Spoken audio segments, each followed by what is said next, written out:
In this lecture, we're going to learn the basic principles of health science.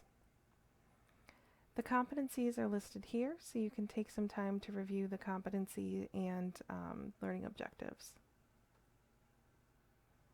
What is health science? So health science is the study of medicine, nutrition, and health-related topics. What does it mean to be healthy? To be healthy, that means that your body is in homeostasis. Homeostasis means that everything inside of your body is functioning properly. All of the checks and balances are working, and your body is able to respond to the external environment. In other words, your body is maintaining an internal steady state. So there's a internal consistency, and everything is functioning as it should. When you have a homeostatic imbalance, that means that your body is no longer in homeostasis. And we have different feedback mechanisms that can help us get back into homeostasis. But if those feedback mechanisms fail, or we fail to respond to the environment or respond to changes that happen, then we can develop disease and injury. So how do we maintain homeostasis? Like I said, if we do have one of those homeostatic imbalances happen, if something becomes off, we have to do one of these feedback mechanisms in order to get our body back on track. Negative feedback and positive feedback are two types of feedback mechanisms that we have. During negative feedback, the response inhibits the stimulus. So let's say the stimulus is cold weather. You go outside and it's freezing cold outside. Your body temperature is now dropping.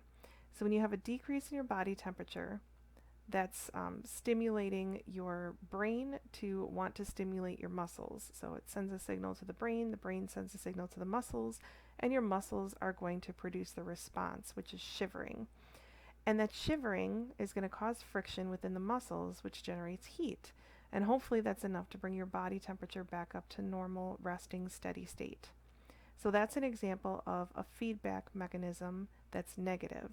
So in a negative feedback mechanism, the response inhibits or shuts off the original stimulus so that you go back to being normal. In positive feedback, the response enhances the stimulus. An example of positive feedback would be pregnancy. So during pregnancy, you have a hormone called oxytocin that is released by the brain, and it causes uterine contractions. Uterine contractions are going to push the baby down on the cervix, and the cervix is going to dilate. Dilation of the cervix further stimulates the release of more oxytocin.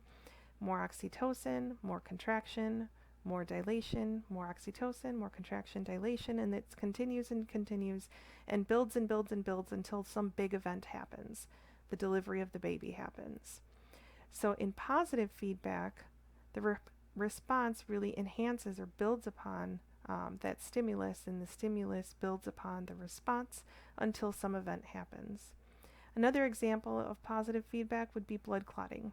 So if you get a cut, your blood vessel is bleeding out blood, you want to stop that bleeding. So in order to do that, you would produce clotting factors, and those clotting factors would cause platelets to aggregate in the area. Platelets are going to release chemicals to call more platelets to the area, and then because there's more platelets and more chemicals, more platelets will come, and those will produce more chemicals to call more platelets to the area, and it builds and builds and builds until that blood vessel is blocked and you're no longer bleeding.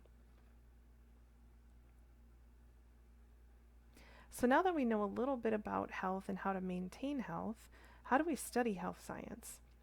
So health science requires a standard language, and it's a common language that's used across all disciplines within the health science fields.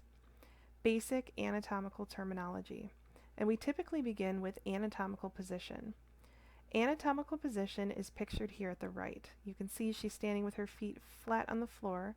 Her arms are stretched out on the sides of the body, and her palms are facing forward. When you refer to parts of the body, you have to refer from the patient's perspective. So even though when I'm looking at the computer screen right now and I'm seeing her left arm, it's actually her right arm. So you always want to put yourself in the perspective of the patient when you're describing different parts of the body. So you would say her right arm has an injury, or her left leg has an injury. So you always put yourself in the perspective of the patient. This also applies to animals. So if you're in veterinary sciences, it's another type of health science, same type of thing. You want to put yourself in the perspective of the specimen, animal, person, whatever it be. Next, we talk about directional terms. Directional terms are important to be able to point out certain parts of the body. So if we look at letter A here, letter A is pointing to the front of the body. The front surface of the body is called the anterior surface, or it's called anterior. So A is anterior. B is pointing to the back of the body. So B would be posterior. C is pointing toward the head, and toward the head or above is superior. D is pointing away from the head, so D would be considered inferior.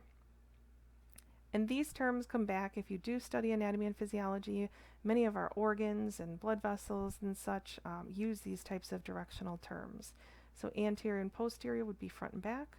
Superior and inferior are up or above toward the head or below toward the feet.